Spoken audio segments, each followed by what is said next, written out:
Hello learner, welcome to Manifested e-learning platform.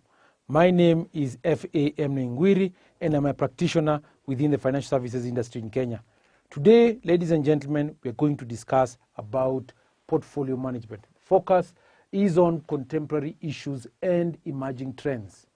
Today, we are going to narrow down that discussion and talk about stock lending. So we can provide a description on what stock lending is, and we say stock lending also called securities lending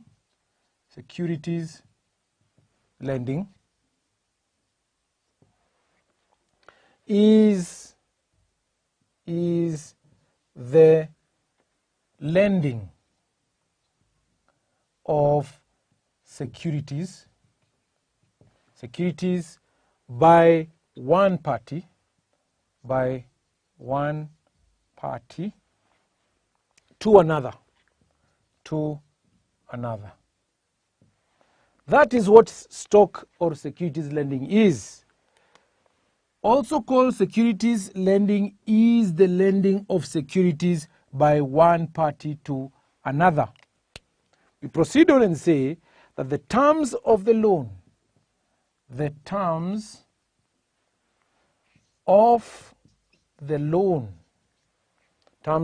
will be governed by a securities lending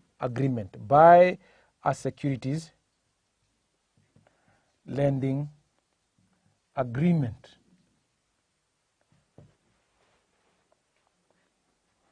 We can just remove that dot over there, securities lending agreement, which requires that the borrower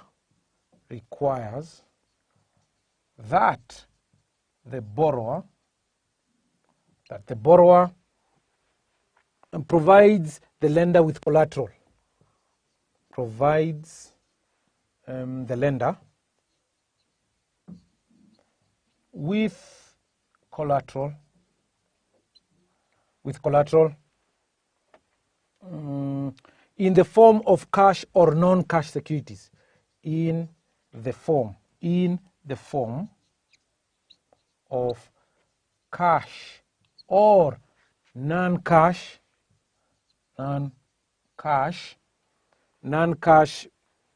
securities of value, non-cash securities of value, cash or non-cash securities of value equal to or greater than the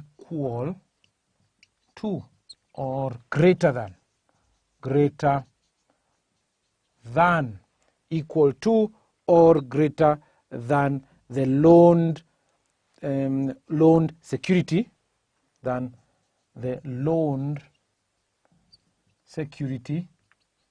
move on this other side, loaned security equal to or greater than the loaned security plus an agreed margin. Full stop there. So we are saying stock lending, also called securities lending, is the lending of securities by one party to another. The terms of the loan will be governed. By a securities lending agreement, which requires that the borrower provides the lender with collateral in the form of cash or non-cash securities of value equal to or greater than the loaned security plus an agreed margin. So that is what we're saying stock lending is. I will shortly demonstrate what stock lending is using a diagram. So we can, before we draw the diagram, I can say that the agreement is enforceable. The agreement is enforceable. It's enforceable under relevant law. Under relevant law. Relevant law, which is often specified.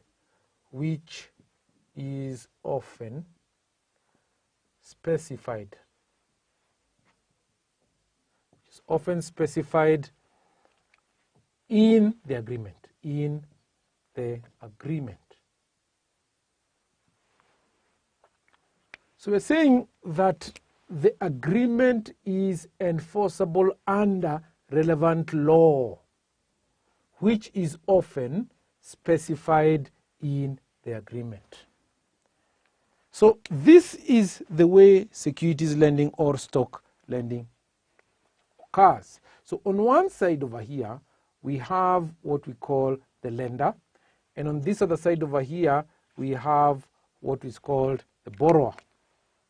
So borrower. And here we have the lender. Like that. On this other side, we have the investment. Investment. I have another rectangle right over here called the investment. Investment.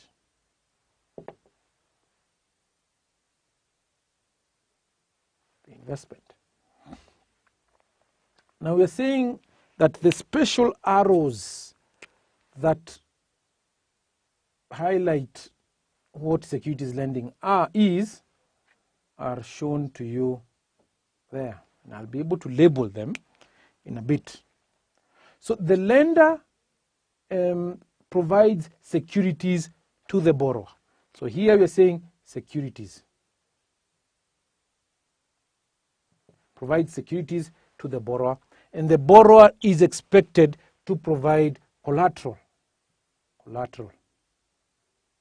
Collateral is what we can be able to say as security, as a security. So what the lender does is that the lender then invests, rather using this arrow over here, sorry, not this one is moving up over here. The collateral is then provided for investment, so collateral, like that. And then what comes out of that is reinvestment income. So over here we can say reinvestment income. Reinvestment income. Like that. So this is the simplest way I can be able to explain to you what securities lending is all about. The lender provides securities to the borrower. The borrower is expected to provide collateral, which in turn the lender invests that collateral there, and then they actually get reinvestment income from that element of investment right there. So moving over on this other side, we look at the benefits and disbenefits of securities lending or stock lending. We can say benefits of securities lending. Benefits of securities lending. Lenders. Point. Over here we say ability to earn income through fees charged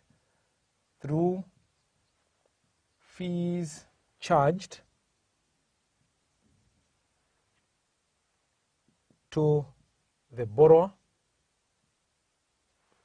continuously.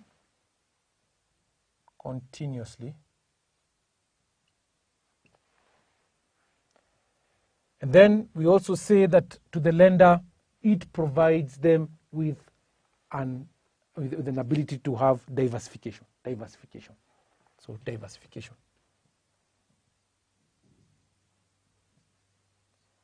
So the lender has an additional option to invest or to earn income by lending out the security to the borrower. From the borrower's point,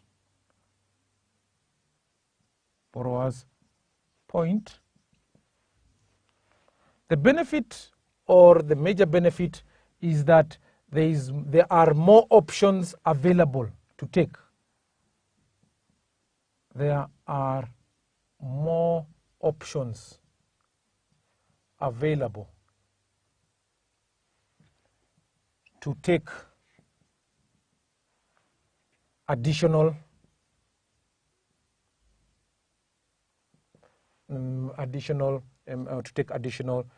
securities, There are more options available to take additional securities. Then we can also say allows them to take positions in short selling. Allows them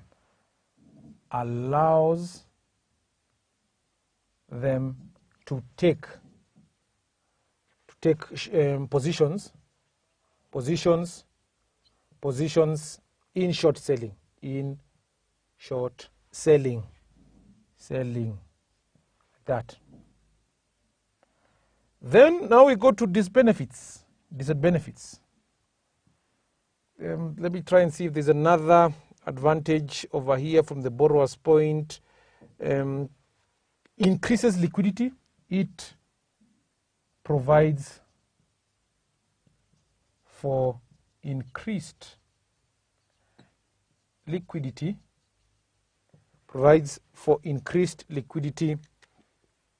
Within the market so as to tighten spreads. Within the market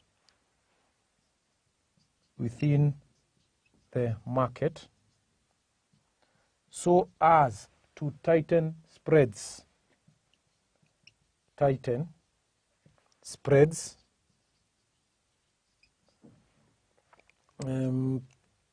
Which is good for market participants to earn returns. Which is good for market participants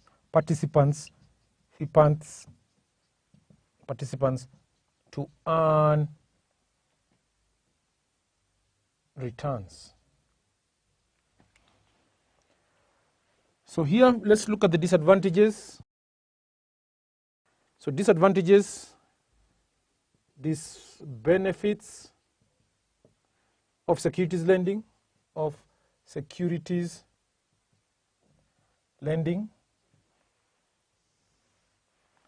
Then we can say lender's point.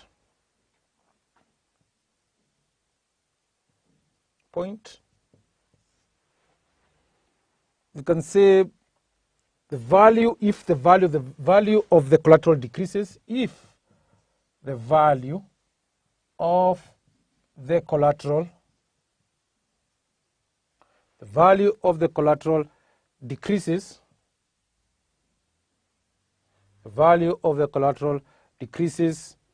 below the cost,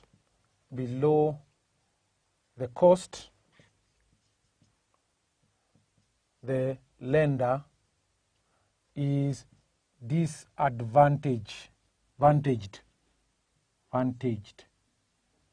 is disadvantaged.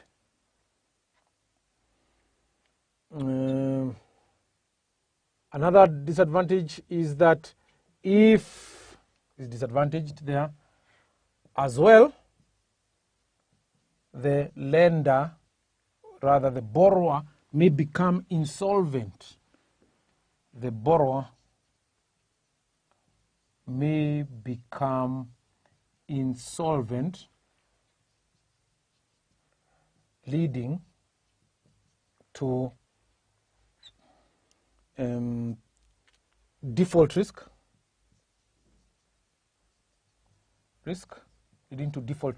which may affect the operations of the lender. Then, from the borrower's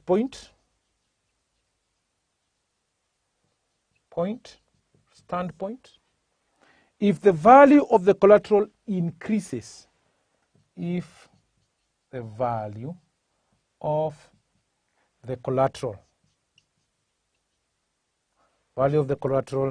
increases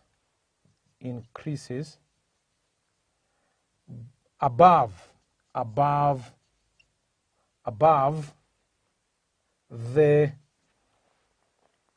cost,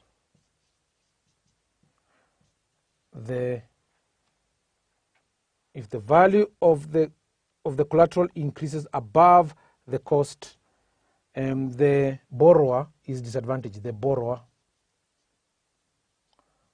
will be disadvantaged.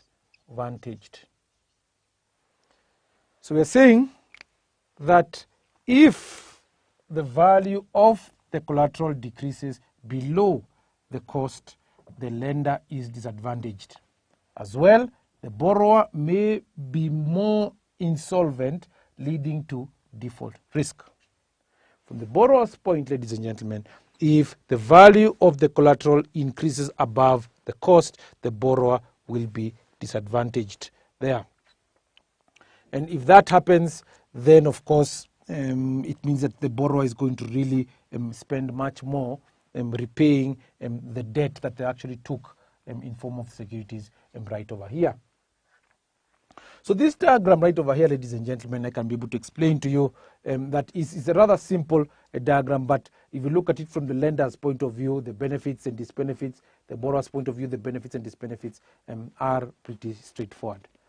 So this brings us to the end of today's lesson, ladies and gentlemen. I hope you've enjoyed it, and I will be able to give you an assignment. I can do it on this side. Explain the benefits and disbenefits of securities lending from both the lenders and the borrower's standpoint.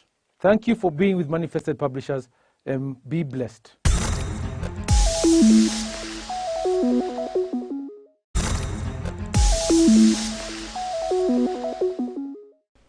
Hello student, my name is Isaac Jogona and welcome once again to Manifested Publishers.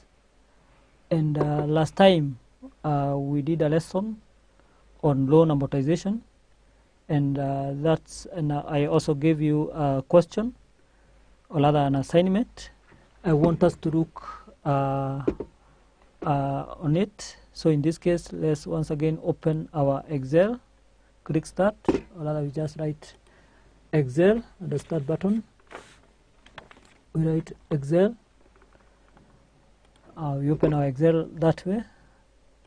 So in that case, let's first do a recap of what we ran. So I open where we saved the last lesson. So I just click File, Open. We saved it. We can click here, Browse. We saved it on desktop. We are given the number of years, the amount borrowed. So what we did, we used this formula, that is a present value interest annuity factor, so that we are able to find the installment. So that's what we did last week. And from the schedule here, you can see we borrowed 1.8, and by the end of 6 years, we are able to complete our debt of 8.8. So that's why now by the end of the year, we had 0. So what we said very important is this formula, that is the formula used, which is equals into bracket 1 minus into bracket 1 plus r raised power n, all that divided by r. So from our question that we gave you last time is that an investor borrowed a 9-year loan amounting 3.6 million at annual rate of 13%. So you are required to prepare a monthly loan amortization schedule. And like this one that we did, so this is now monthly. So we have a 9-year. So 9 years, how many months? So meaning that this person is paying installment on monthly basis. So what you are going to do, this lesson that we did, let's say we are going to rename it. We rename, let's just we call it loan amortization. Let's say we call it that is loan amortization. Then we open a new sheet, so we click plus.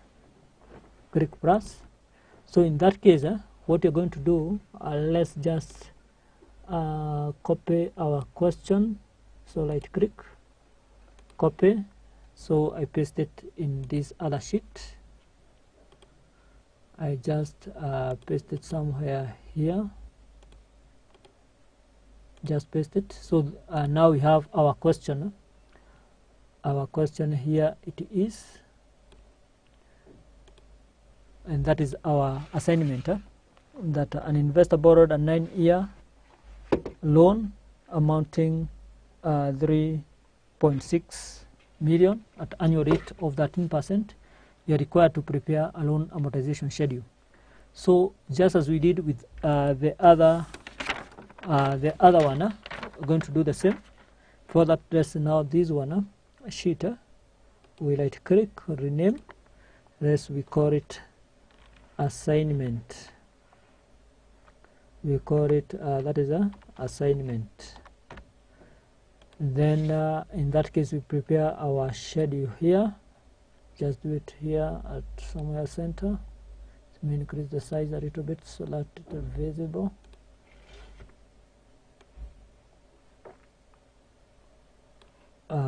Here we have the interest again. Going to have the interest.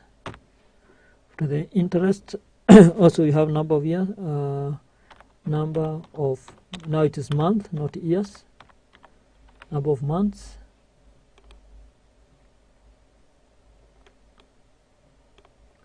Then after that, we have increase the size a little bit. Number of months. Then let's size it a little bit here. So after number of months, now we have the amount borrowed.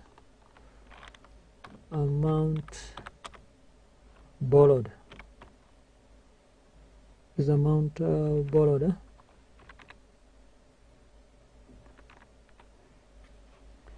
The amount borrowed.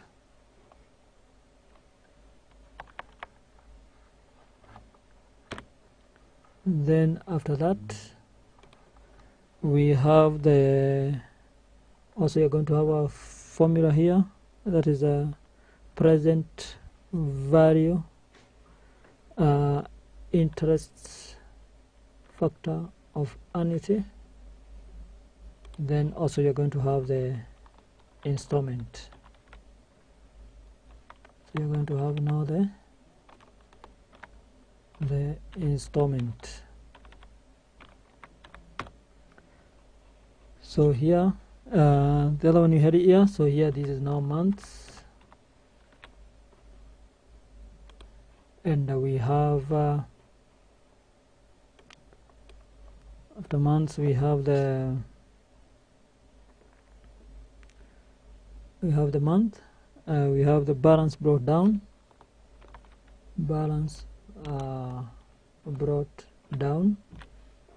Still after balance brought down, we have the interest.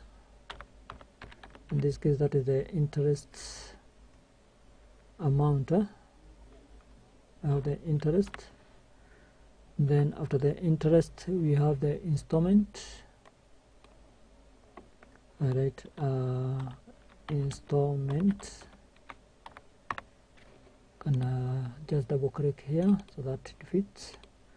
Then after installment, we have the balance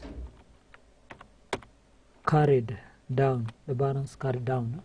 So in that case, the interest rate you are given is 13%. The interest rate you're given is 13%. We write it there, 13%. Then number of months. So in this case, we have the number of months. We just write equals. We have said prepare a monthly loan amortization. So it is a 9-year. So it is 9 times 12. You have 12 months. So the number of months is 108 months. Rather, the period is 108. So the amount we borrowed is 3,600,000. 3,600,000. Then now that's our question. That's what we have. So in this case, the month it's 1, 2. So in this case, instead of writing 3 all the way to 108, you just need to write the first two. Write the first two. You highlight those 1 and 2. Then you autofill all the way to 108. You autofill all the way to 108. Autofill all the way to 108. There it is, all the way to 108. Now here we have 108. So in that case, so that you are able to see it well, let me just highlight it. Then we put the borders. We say the border, we can go to alignment, a border. We took a thick one, click outline, and inside. So that is our table, the way it looks like. So now the months here is 108. What about rate? This rate is annual rate of 13%. Still, this rate, we need to convert it on monthly basis. So we are not going to use 13% there. So you're going to say it is equals 13%. That is 13%. You divide by 12. 13% you divide by 12. So in this case, it's showing it's been loaded. So here we can use at least a decimal place of 2, or rather let's use 3. So our interest rate, that is it, 1.083%. That is our interest rate. So I repeat, I've said that it is equals, just as you can look here on the formula bar, it is equals 13% you divide by 2. At least I have rounded it to 3 decimal places, since when you don't round, it will remain to be 1, which will have some marginal errors. So after that, the formula remains the same, which in this case we are using the present value interest annuity factor. So in this case, we come and write equals, open the bracket, which is 1 minus into bracket 1 plus R. So you click the interest rate, which is 1.083, close the bracket, raised power negative n. N is a number of months, which is 108, and then all that you close the bracket, you divide by R. So that is it, you divide by R. Then that is the present value interest factor of annuity. So then installment to be equals the amount borrowed divide by present value interest factor of annuity, then enter. So that is 56,712. 56,712. 0.916. So from there, the balance brought down to be equals what we borrowed, which is 3.6 million. Then the interest to be equals our interest rate, here it is, times the amount brought forward for the first year. Then also we say that we lock,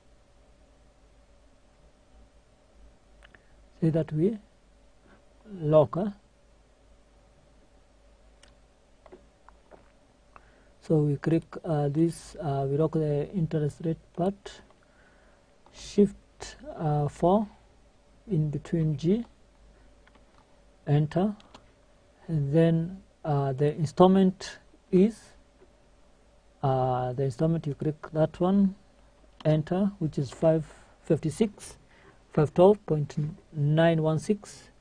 So also we make it a constant, we lock it, make it a constant, we lock it, enter.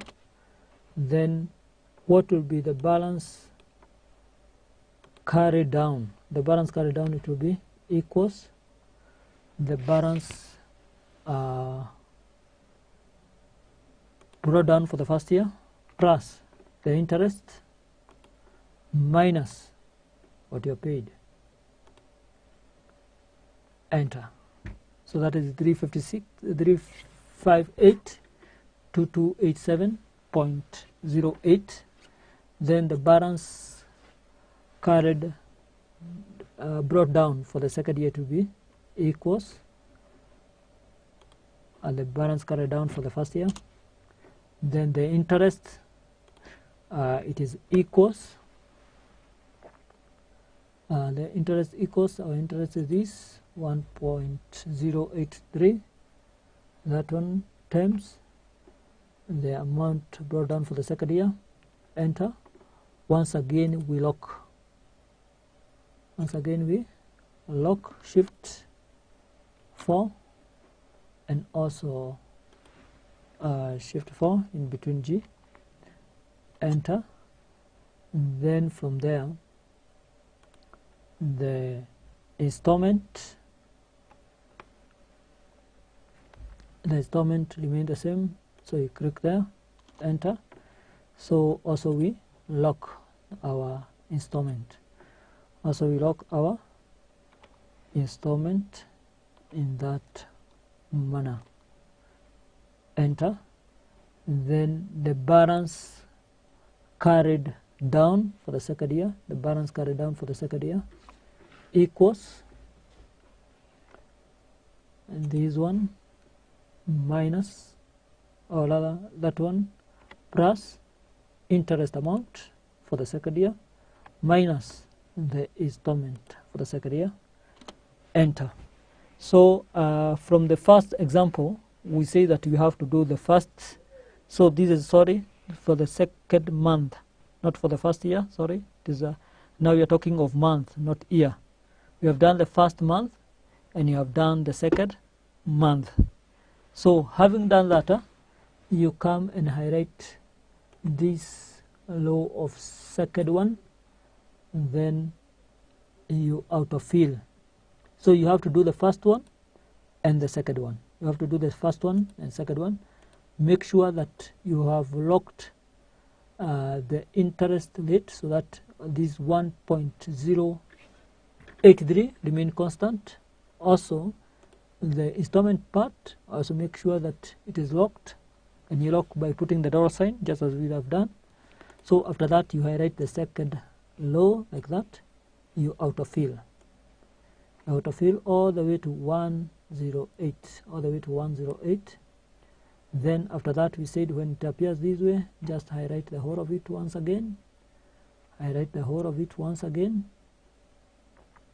so that the number do not overflow. Highlight, then you format it to number. You can click here, you can see here written general, can click there, you just go to number direct,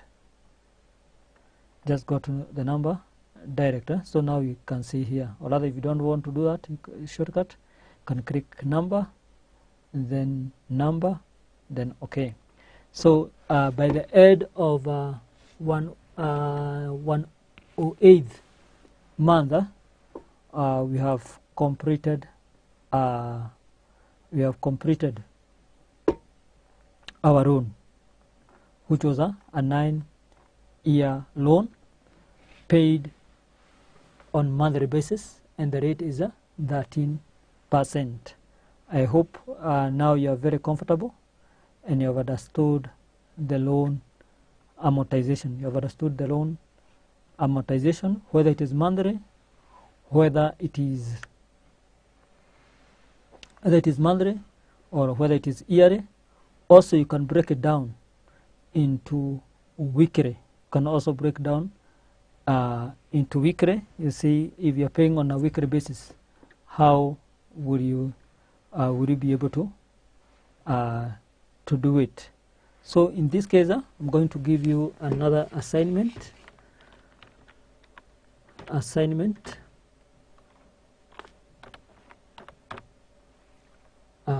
And in this case, you're going to say that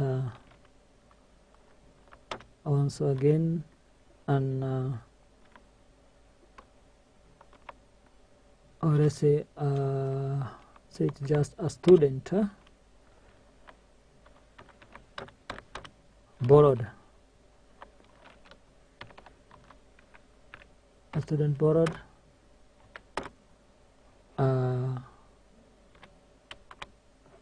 say borrowed 1 year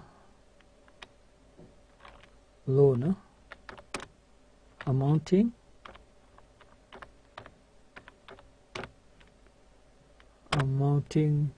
to 120,000 at an annual rate of 14%. Annual rate of 14%. So that is a student borrowed a 1 year loan amounting to 120,000, the annual rate of 14%. So you are required prepare a weekly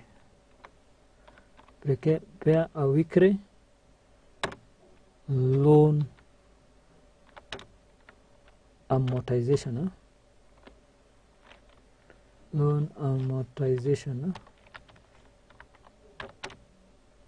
schedule. Prepare a weekly loan amortization schedule for the student. So in this case, that is our assignment. That is our assignment. Here it is.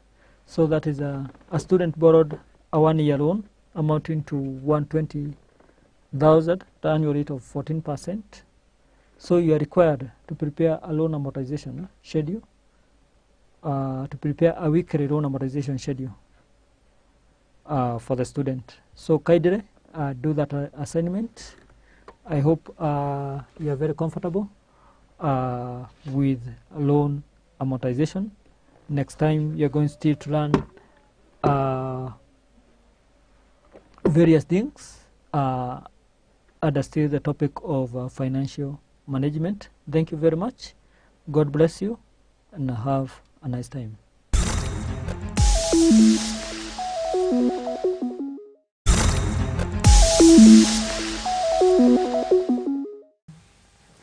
Hello candidates. Today I'll be standing in for Mr. J.M. Kimani for the introductory lesson in absorption and marginal costing. This is a very critical topic in the CPA syllabus, more so the management and accounting. Now, this topic is to be covered in several subtopics. That is, we will be looking at the distinction between marginal and absorption costing, valuation of products under marginal and absorption costing, preparation of marginal and absorption statements, costing of product and profit determination, applications of marginal costing, and marginal costing at this level we'll be looking at the break-even analysis and charts of a single product. Next we have the simplified decision problems, problems like accept or reject, special order, dropping a product, make or buy. We'll be looking at, we'll be solving problems under these subsections: accept or reject, special order, dropping a product, make or buy. Then lastly, the subtopic there is operating statements. So these are the areas that we tend to cover under the topic marginal and absorption costing. Candidates, in our today's lesson, we are going to define marginal costing. We'll also define absorption costing. We will look at the differences between marginal costing and absorption costing. Then I'll show you the format that can be used when preparing the income statement under marginal costing and absorption costing. So the topic, once again, is marginal and absorption costing. These are two things: marginal and absorption costing. First, we will define absorption costing, then we will define marginal costing. We'll see the differences between the two as we progress. So let's first define absorption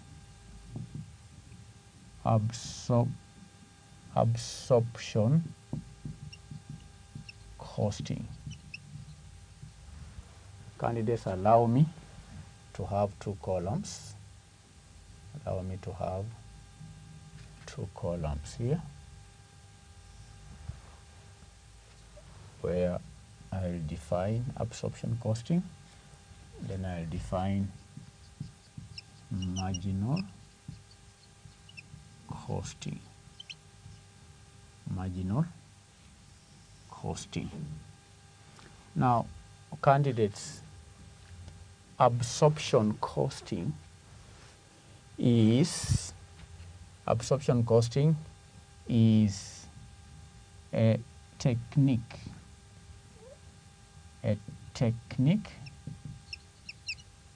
or we can call it a principle. We can call it a method. All right? It is a technique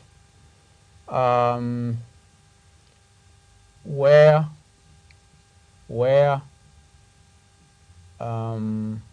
variable and fixed costs and variable costs are charged to product costs.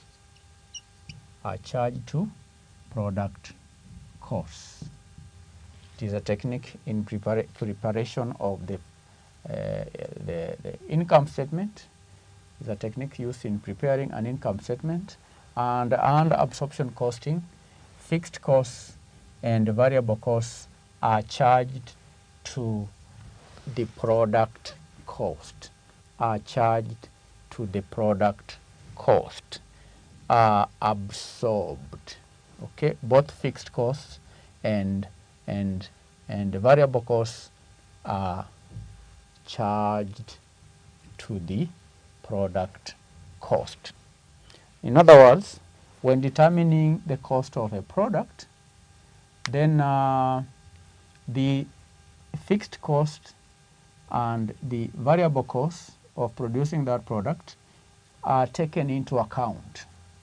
In other words, the fixed costs and the product costs are included in the cost of a product. That's why it's also sometimes referred to as the product cost. The product cost.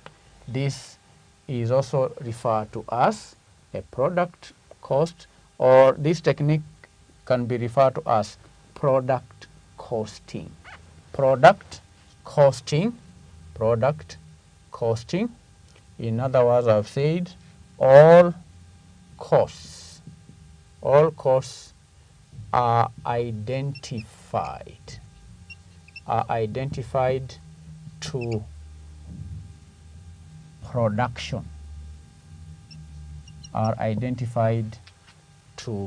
production, and I've said that this method of costing is also known as product costing. In other books you'll see names like full costing, or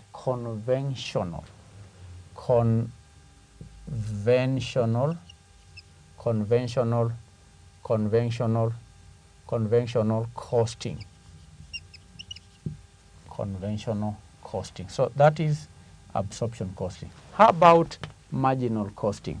Now, under marginal costing, marginal costing is also a technique. It's a method that is used in costing. Under marginal costing, only variable costs are charged to units, to cost units. So that means fixed costs are let me say, fixed costs of the period, are written off in full against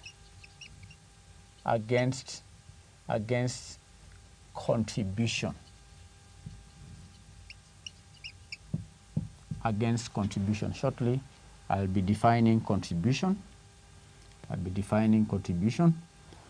Fixed costs of the period are written off in full, all right, against, let me put it clearly, against contribution. That means fixed costs are deducted from contribution, where contribution is equal to sales minus variable costs. Contribution is equal to sales minus variable costs. So after deducting variable costs from sales, when you deduct variable costs from sales, what will remain is what we are calling the contribution.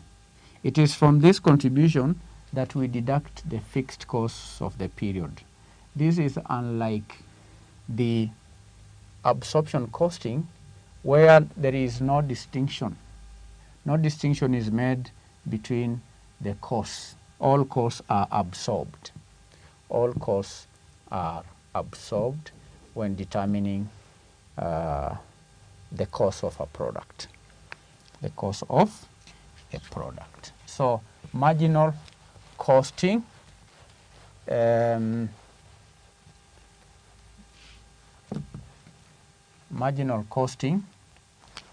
let me say, is also known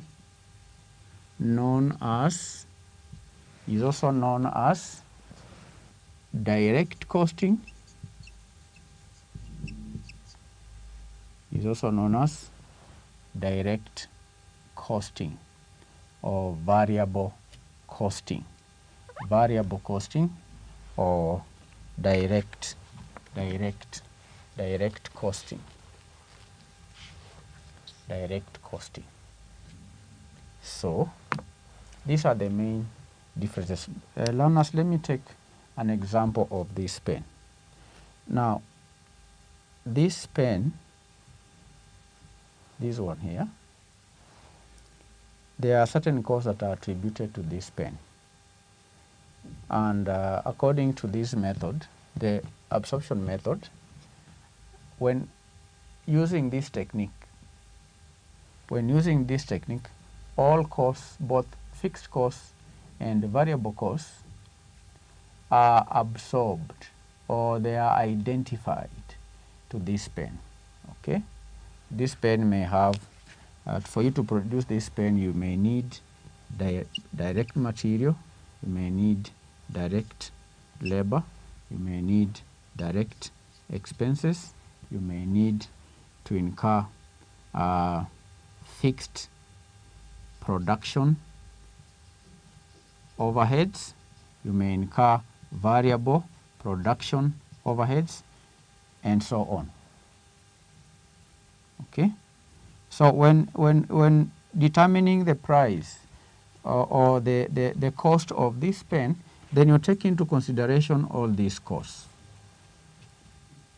But when costing, using the marginal costing, okay, when determining the value of products using the marginal costing method or technique, then these fixed costs are not considered. You only consider the direct labor, direct material, direct expenses, and variable costs. So that is the definition of absorption costing and marginal costing. Candidates, I now want us to continue understanding more about these techniques by studying the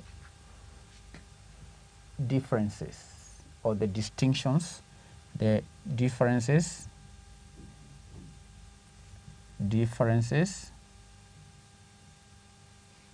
between absorption and marginal costing.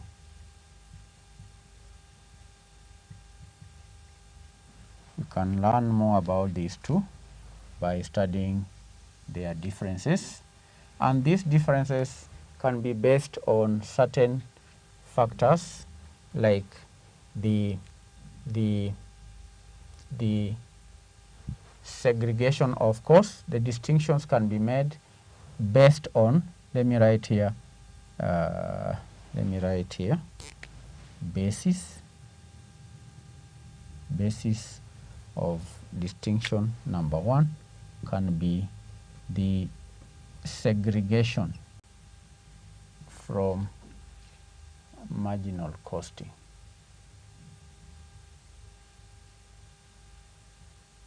Marginal costing on the basis of segregation of costs. Segregation of costs. Now, under absorption costing, just as we have defined here, costs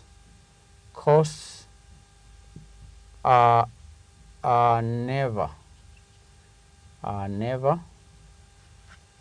classified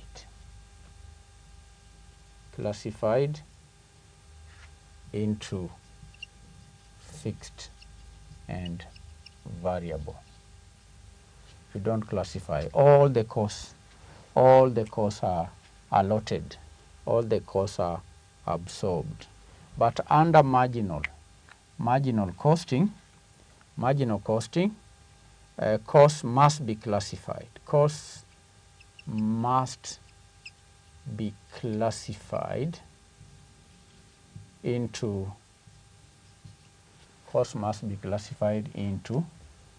fixed and variable. Costs must be classified into fixed and variable. That is one distinguishing feature. Number two, distinction between absorption and marginal costing can be made on the basis of number two, fixed production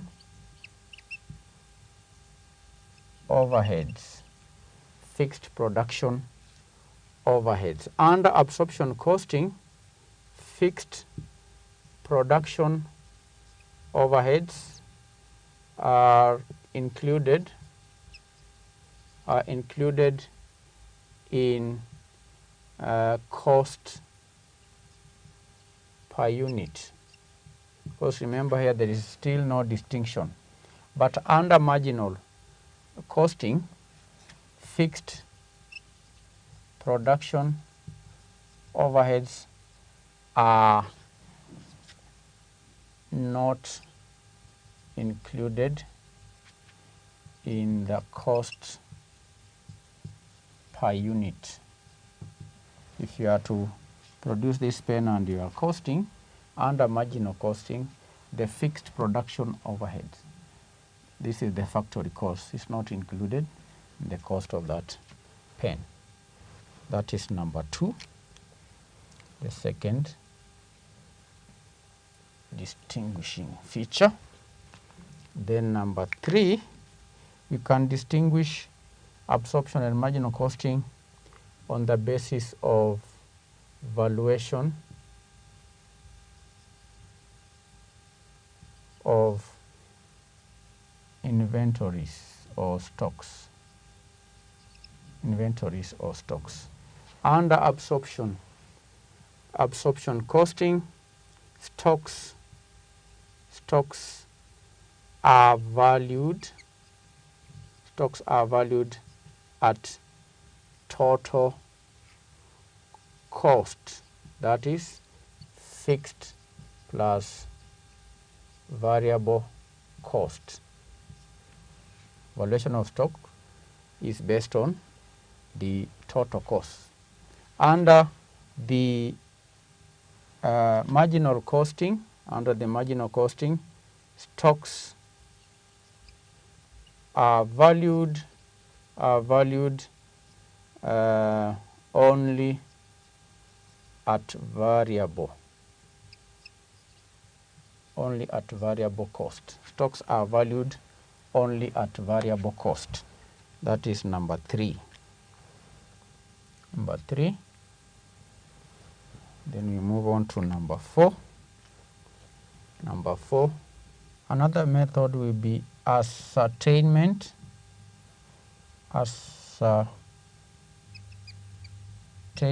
of profit.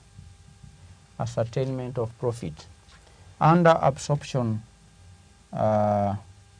costing, profit is equal to sales minus cost of goods sold. That is the total cost. Total cost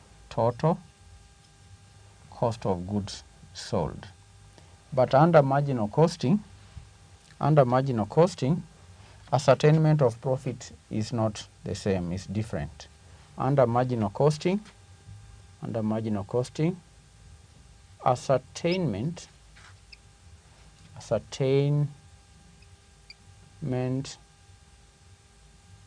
is done by computing contribution, as I had showed earlier, and then deducting the total fixed expenses. You first calculate the contribution, which is equal to sales minus variable costs. Then after you get the contribution, you deduct fixed costs from contribution to arrive at the profit. Ascertainment of profit is done by calculating the contribution first, then deducting the total fixed cost from the contribution. So that is one way in which you can distinguish these two by looking at the difference, the features. We've seen the differences here based on segregation of costs, fixed production overheads, valuation of stocks, and ascertainment of profit. Now, candidates, I want us to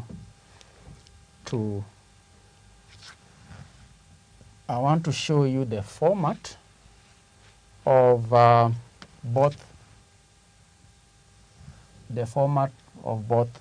the absorption costing and marginal costing, and still just based on what we are learning, we want to come up with a format for how to prepare income statement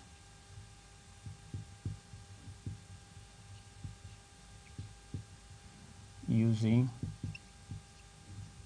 absorption costing technique or method.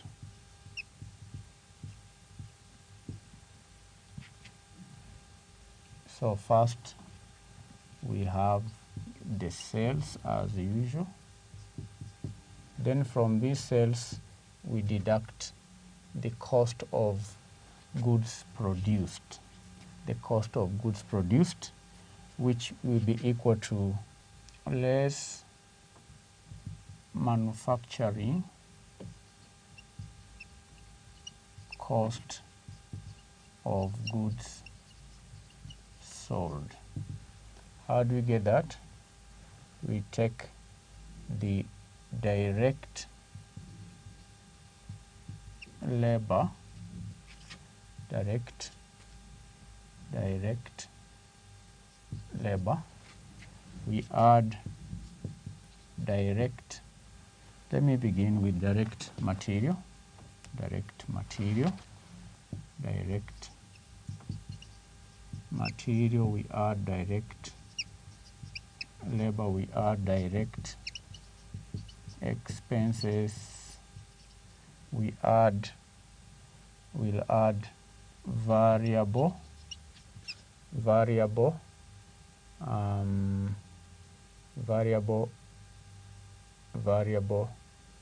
production,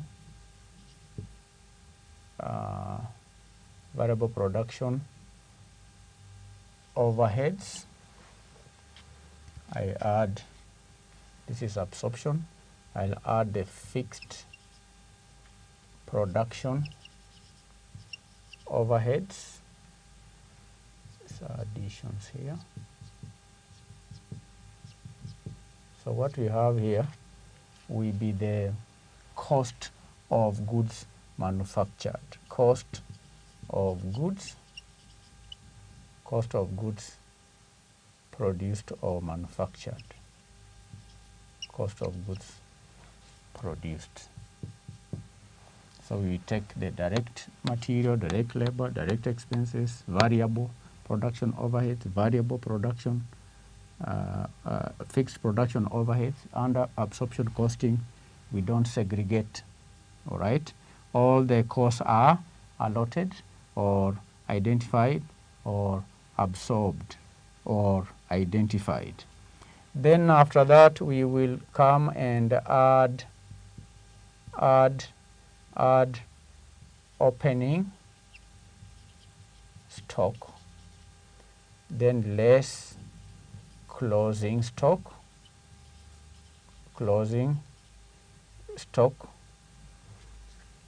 we add, we deduct less. Okay, after that we'll have the cost of goods sold. We'll have here the cost of goods sold. The cost of goods sold. Then we make an adjustment. We are going to add under absorbed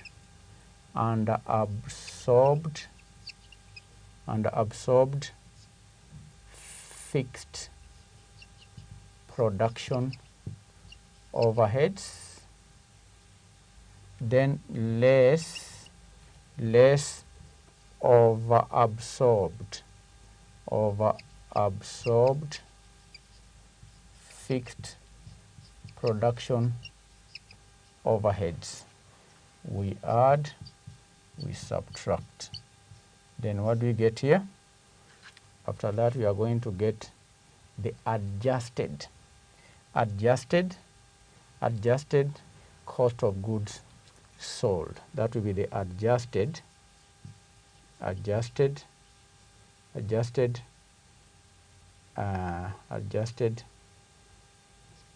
manufacturing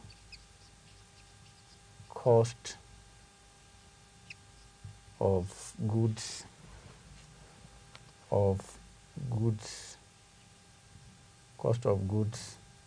sold. This we are going to deduct from sales, from these sales to get the gross profit. This is the gross profit. Then from that gross profit, we deduct the other expenses, the other overheads, less variable admin overheads, less fixed admin overheads, less variable selling and distribution overheads, less fixed selling and distribution overheads. Okay, this is selling. There could be other costs like variable research and development overheads, fixed research and development overheads. All these we are going to deduct.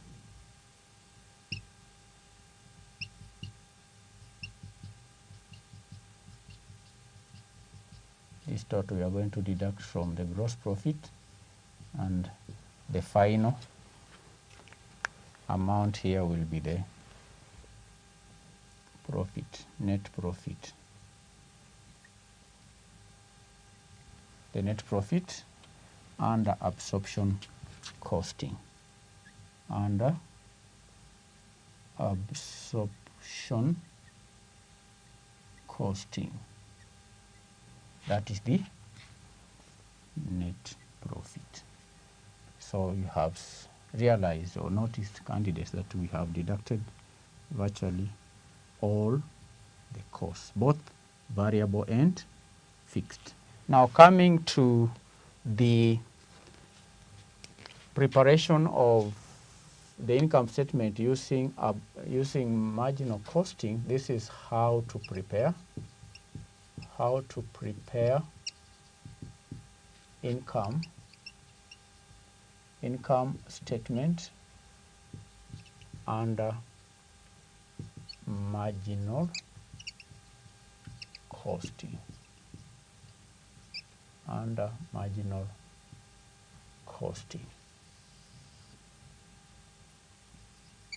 Shillings. So we start with the sales. Okay. Then we are going to deduct the cost of sales. But first we need to calculate the contribution, which we said is equal to sales minus variable cost. So first we will deduct the direct materials,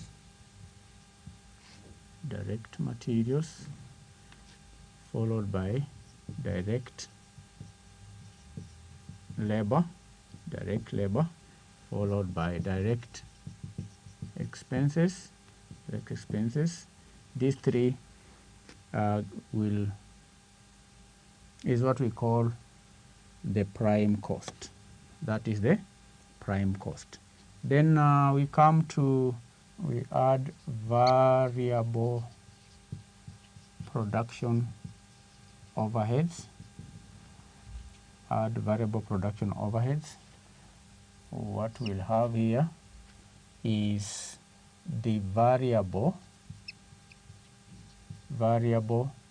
cost of goods produced.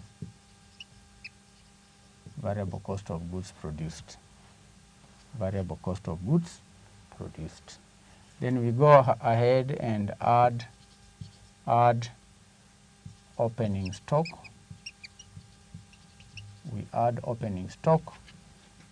We deduct closing stock.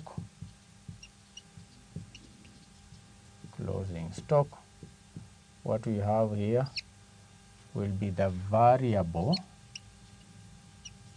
cost of goods sold. Not the difference, candidates. This is the cost of goods produced, because these are costs that are incurred or produced in the factory. That's why we have here production overheads. These are factory overheads. So that gives us the variable cost of goods produced. When you add and deduct opening and closing stock respectively, what we'll have here is the cost of goods sold. Then what else? Then we come and add variable admin overheads. Then we add variable. Remember, it's just variable selling and distribution overheads. We add. Then the total here, we come here and subtract from the sales. Remember, now this is the variable cost of sales. The variable cost of sales is deducted from sales. Then what we get here is what we call contribution.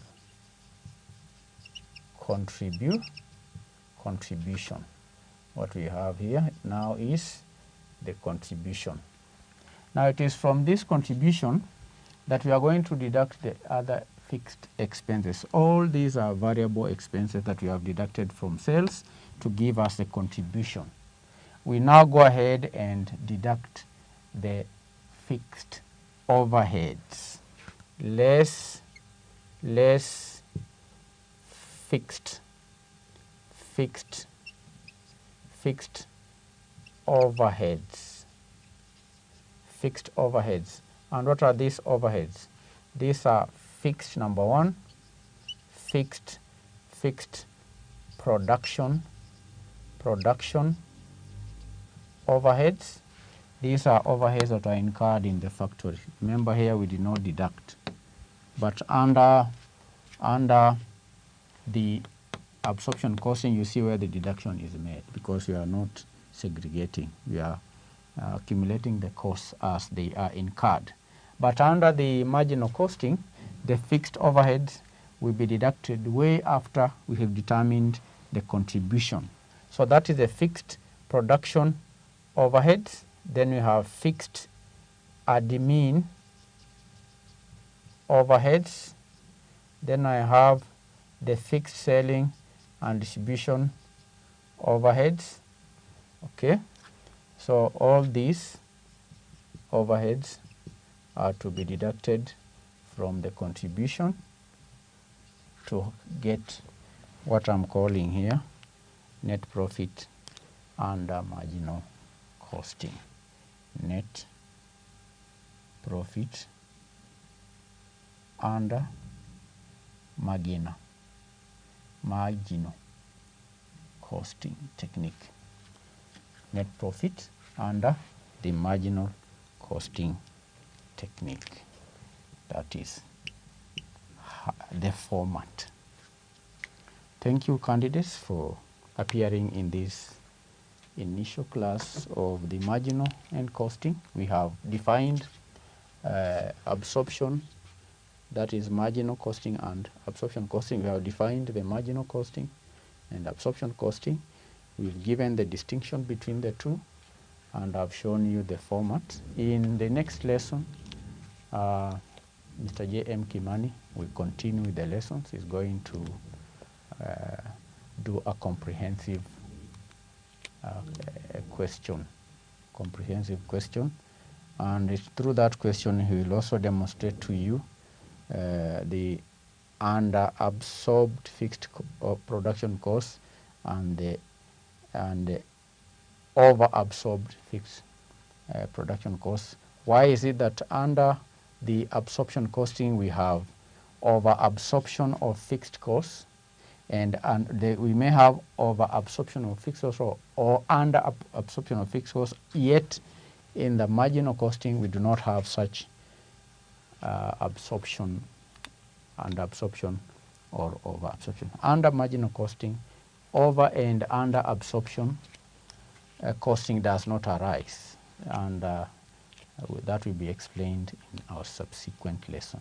Our today's lesson was an introductory lesson to help you appreciate the definitions and the salient features and characteristics and distinctions, then the format. Thank you and bye-bye.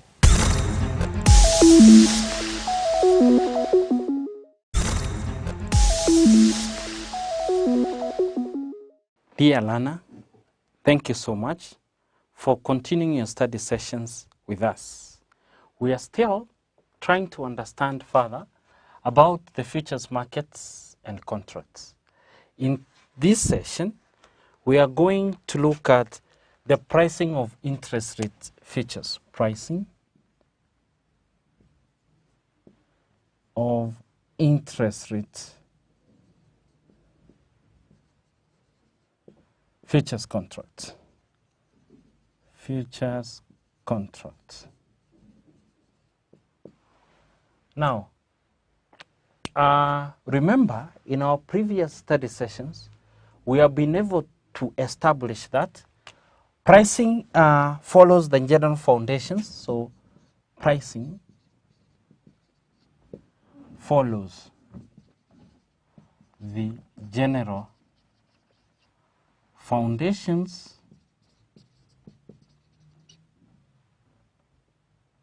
as stipulated by the cost of carry model. So this is what you are going to use. So, but now remember or recall two aspects. The first aspect is that the pricing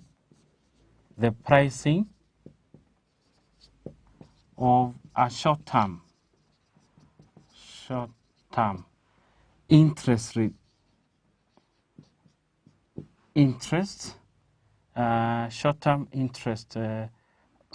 short-term maturity security,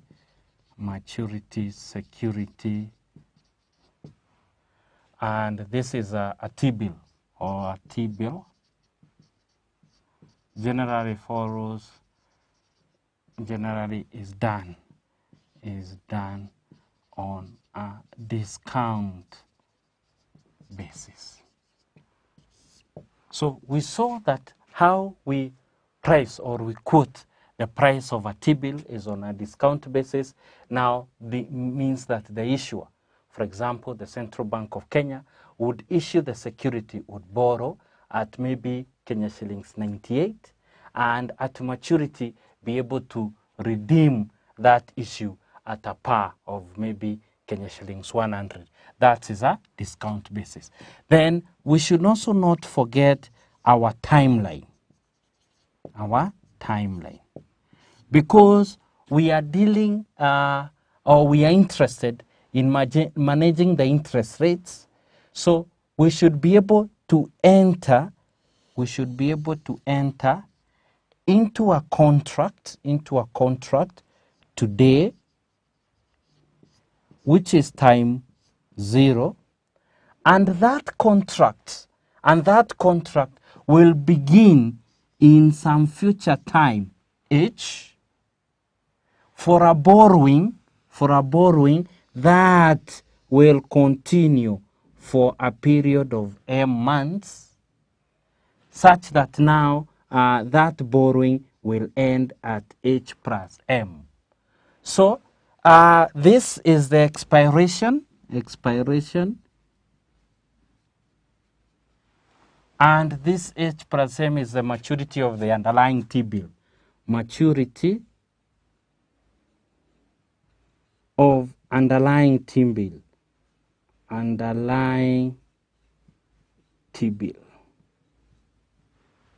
Like that over there. So this is the start of the borrowing. We start the borrowing here. Start of borrowing. This period is for how long the borrowing will be. For how long the borrowing will outstand. Let's assume, for example, we're in the month of maybe September, right? We negotiate over a contract on September here, right? And that contract will for the month, say, of January, and let's say that borrowing will be for 6 months. So our M would be 6 months, such that now we will base it on a 6 month T-bill rate. 6 months maybe times 30 days per month to give us 180 days. So we will base it on an 180 T-bill that will now mature the end of June. The end of June, or just the beginning of what? July over there. So that's how we understand the contract. Now, let us see the discount basis. So if we are focusing on the discount basis, then we need to be able to establish what we call the discount factors. The discount factors. So we will assume that we are dealing with a shillings 1 per. So if we can value or can price for 1 per, then with leverage effect, we can include any notional principal. With leverage, we can include any notional principal. So we price using a shillings 1 per, and then you multiply that price or that value with the notional principal. There will be no problem. So my discount factors will be represented by the term maybe BO. So BO there to represent a discount factor.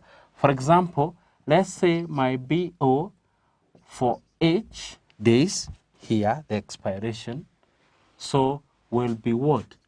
1 minus RH, the rate that will be starting at H, and of course multiplied by H over 360, like that. So my rate, or the discount factor at maturity of the underlying T-bill there, will be now 1 minus RH plus M times H plus M, divided by 360. So that we will be able to establish the discount basis. Now, what if we want to determine the futures price in terms of the spot T-bill? How do you determine the futures price in terms of the spot T-bill, in terms of the spot T-bill?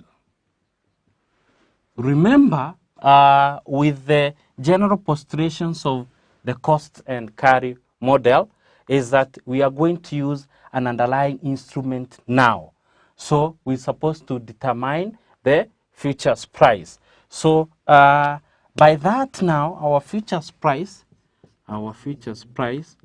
that begins at H for that borrowing will be the discount factor at maturity H plus M discounted by the one that we start with here.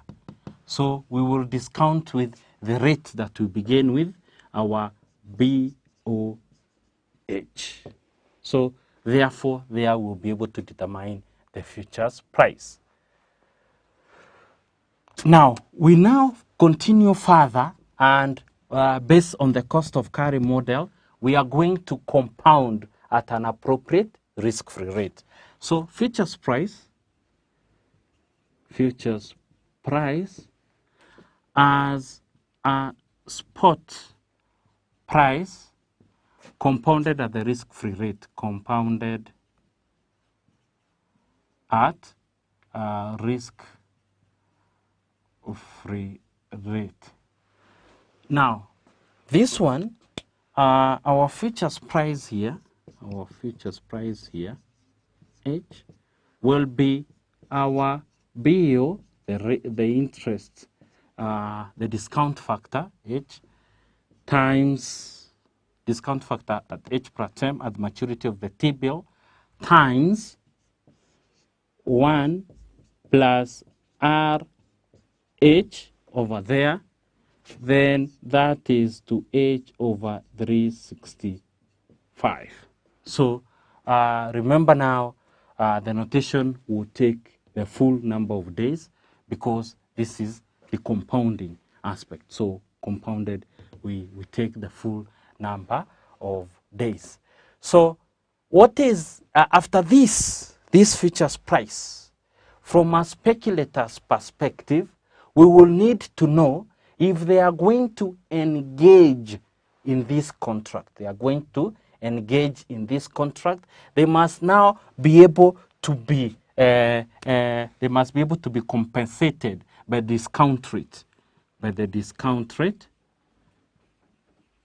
that is implied by the futures price. That is implied by the futures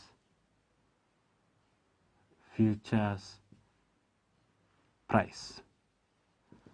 Now, for this one, this can be given in two formulas. First of all, this one is equals to a very big bracket over there, 1 minus something into bracket over there, 1 minus the rate at H plus M that need to be prorated by H plus M over 360, right? Then all this over 1 minus RH, so H over 360 over there, and this now need to be annualized by 360 over M. So this should be equal to the discount factor 1 minus FPH,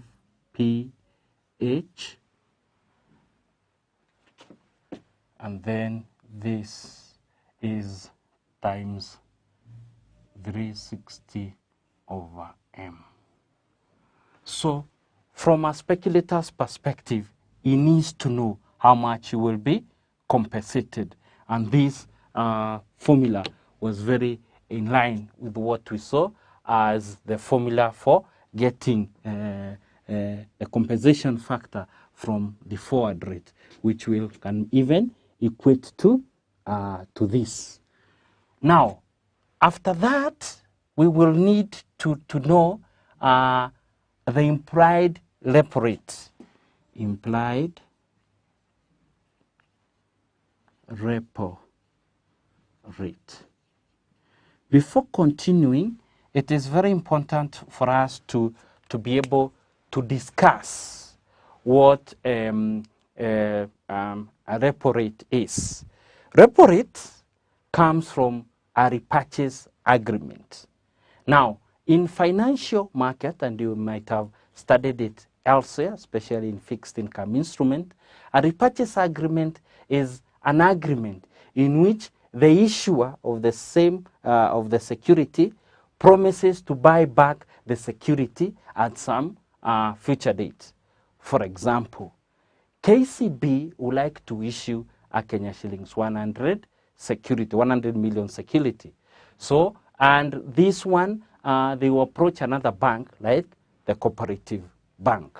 So KCB then borrows from cooperative bank for a 100 million security and promises to buy back that security at some future date. And that arrangement now, that interest that cooperative bank will charge the borrower with KCB is a repo rate.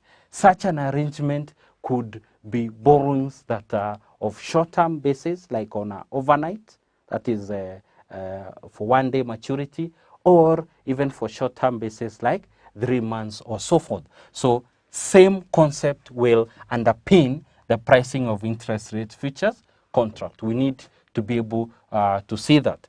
So for this one, the formula now, because this is the implied rate, so our R star there means that it is implied for a contract that starts there, then it will be the future prices at H, then that for a discount factor H plus M over there, and for 365 over H, all these minus 1. So all that minus 1. So these formulas are not so complicated. They are simple for us to decipher, and for us to be able to understand them better, it is good I walk you through an example. And the example to illustrate this reads, example, pricing interest rate futures.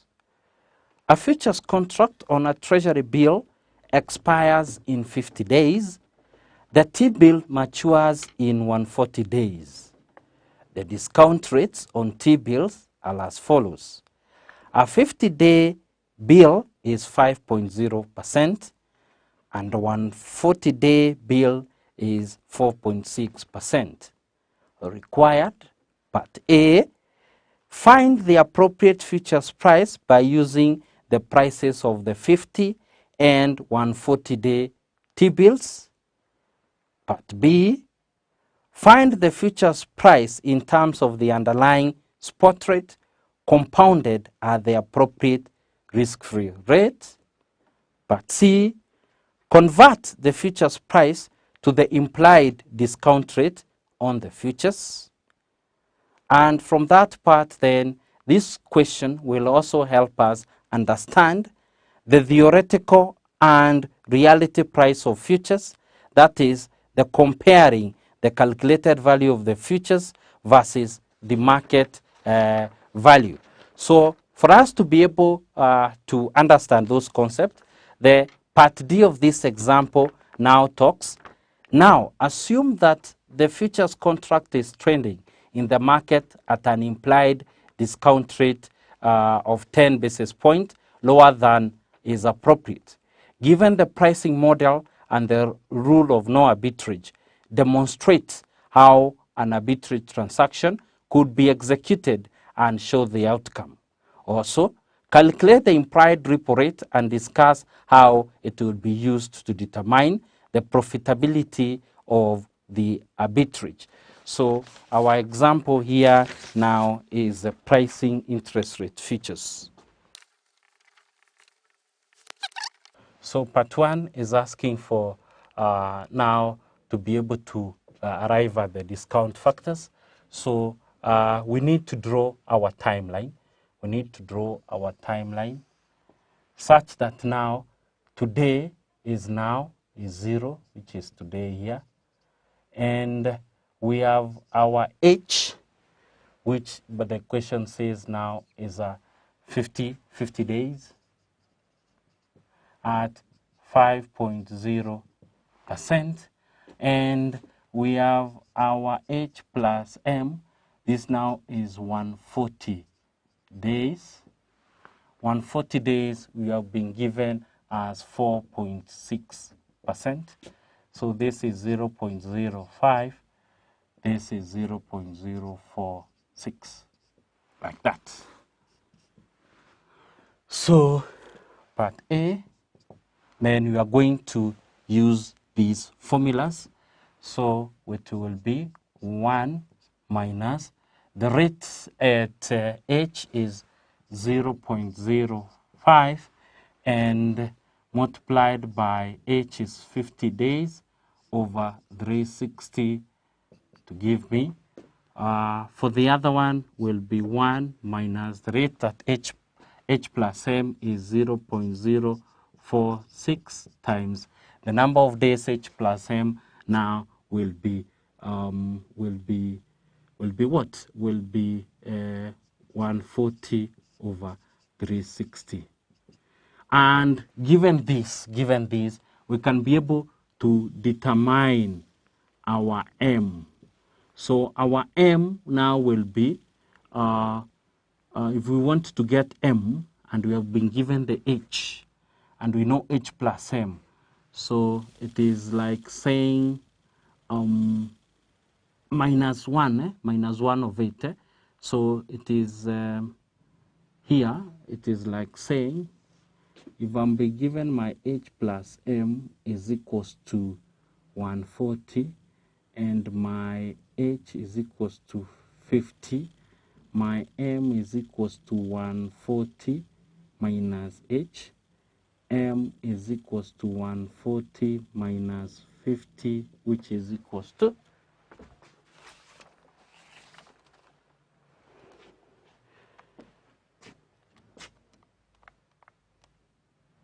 140 minus 9 minus 50 is equals to 90. Good. So M is equals to 90 over there. Then 1 minus into bracket 0.05 times 50 divided by 360 to give me 0.9931. This is rounded off into 4 decimal places. Then the other is 1 minus into bracket 0.046 times 140 divided by 360. So this gives me 0.9821 rounded into 4 decimals. 0.9821 over futures price over 0.9931. So 0.9821 divided 0.9931 to give me 0.9889 rounded off into 4 decimal places. So our next thing that we need to understand from part B is the futures price as a spot price compounded at the risk-free rate. So we need to apply this second formula over there. So our future price H is given by our BOH plus M now is 0.9821 times our R at H is 0.5, 1.05. Our H is 50 day over 365.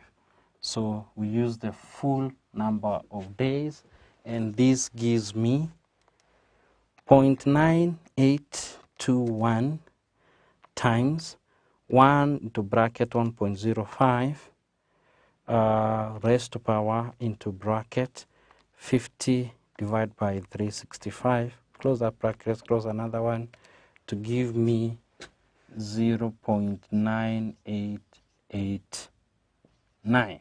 So this is the same price as we've gotten over there.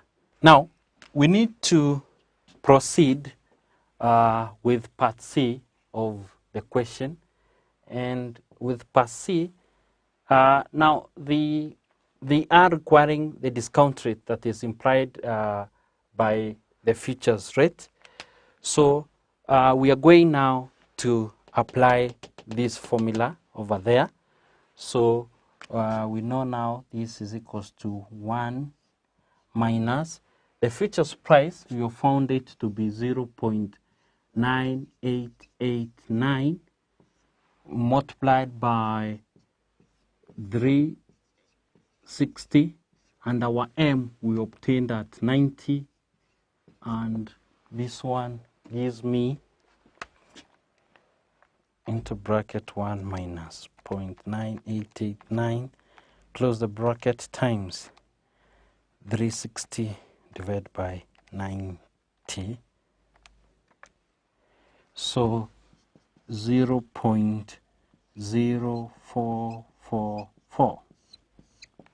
So that would be the discount rate that is implied by the futures rate. Now, we can confirm the implied repo rate is just the annualization. This process, because of 365, is just the annualization, so that we may get the rate that we get in investing in such a contract. So my R bar H is just the futures price, which is 0.9889 divided by the discount factor at H plus M, which is 0.9821, and 365 days per H. H was 50. So this gives me into bracket 0.9889 divided by 0.9821, close the bracket, all of it raised to power, open the bracket, 365 divided by 50, close the bracket. Sorry, there is a minus 1 before, minus 1. So we get our answer, then minus 1. This, minus 1 is equals to 0.05166. So this is approximately 5 times 100 times 100, approximately 5.167%. So you find that now, because of the round of error, because of the rounding off that we have rounded off, this is near the annualization of the implied rate is near the 5%. Annualization of the implied rate is 5%. So it's just because of the rounding off. Now, from there, we are supposed to proceed with our part D. So, and in part D, the information tells us from the question that now the market rates have 10% basis points lower. If you allow me to have this so that we may proceed. So if they are 10 basis points lower, then what it means, we need to determine what percentage is it so that we may be able to compare it with this rate that is available in the market. So in D, the question tells us that the observed market prices have